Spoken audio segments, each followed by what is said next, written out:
न्याय सबुआड़ निराश हेले शेष में न्याय मंदिर पाखे आसिक न्याय भिक्षा मागुंट राज्यर बहुत चर्चित से ही 12टी परिवार जी निजर किए पुओ को हर तो किए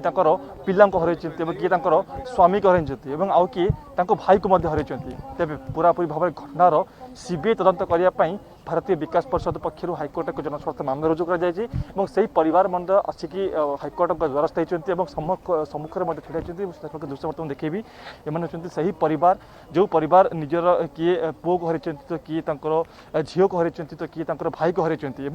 से विभिन्न जगार न्याय भिक्षा मागिले कि कौन जगार न्याय मिल पारा ना से आज आसिक हाइकोर्ट द्वारस्थ होती जहाँ को आम न्याय मंदिर कहूँ से घटनार पूरापूरी भाव में सीबीआई तदंत करने भारतीय विकास परिषद पक्षर एक जनस्वार्थ मामला रुजु कर दाबी कर घटनार सीबीआई तदंत कर जो जो मैंने संपुक्त अच्छा से विरुद्ध में दृढ़ कार्यानुष्ठान नापी से दाबी कर सीधा सड़क जीवा से प्रतिक्रिया ना प्रकृत में से दीर्घ वर्ष धरी जो संग्राम कर न्याय मिल केबे से जो न्याय भिक्षा कर न्याय पाइबे जो सब निजर जो आत्मीय को हर केबे न्याय दे पारे आम सीधा सड़क आलोचना करेंगे आम सहित प्रथम अच्छा भारतीय विकास परिषद सभापति सुरेंद्र पाणिग्राही जी की यही जनस्वार्थ मामला रुजु कर प्रथम आज आपको स्वागत कर अर्गस को जो आप आरंभ कर संग्राम जो 12टी परिवार आसुँच जो न्याय भिक्षा मागुंट सीबीआई तदंत करने आप जनस्वार्थ मामला रुजु कर कौन सब रही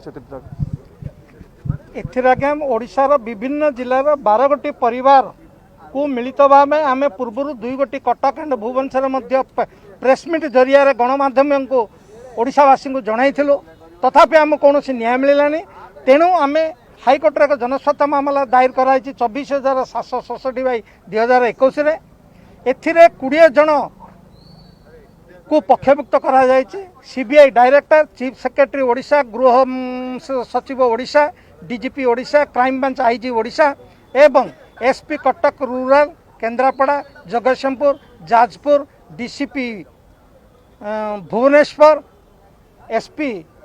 बौद्ध एपरी आईआईसी बिंझारपुर कुजंग खंडगिरी कंटामाल इत्यादि समेत 20 जन को पक्षभुक्त मामला करा जायछि। केवल एथिरे क्राइम ब्रांच किछि अंशर क्राइम ब्रांच तदंत करछन्ति किछि केस रे पुलिस तदंत करी समस्ते एफआईआर फाइनल रिपोर्ट दैछन्ति कौन से केस मध्य हियरिंग स्टेज को पहुंची नाही एथिरे काहेकि किछि पूर्वतन मंत्री वर्तमान विधायक एवं तुंग नेता माने जड़ित अच्छा प्रभाव में वर्तमान से सब एफआईआर कर ये हूँ गोटे माने नमूना ओडिशार अराजकतार नमूना एवं वर्तमान समस्त 12टी परिवार मध्य 9 गोटी परिवार कार बापा कार माँ कार भाई सब उपस्थित अच्छा आमर दाबी हूँ सीबीआई तदंत करी मान्यवर उच्च न्यायाधीश ओडिशा सीबीआई तदंत जदि आदेश प्रदान भविष्य करेंगे ना शुणानी पर ताहले आम हाइकोर्ट सामने धारणा गणधारणा देवा सहित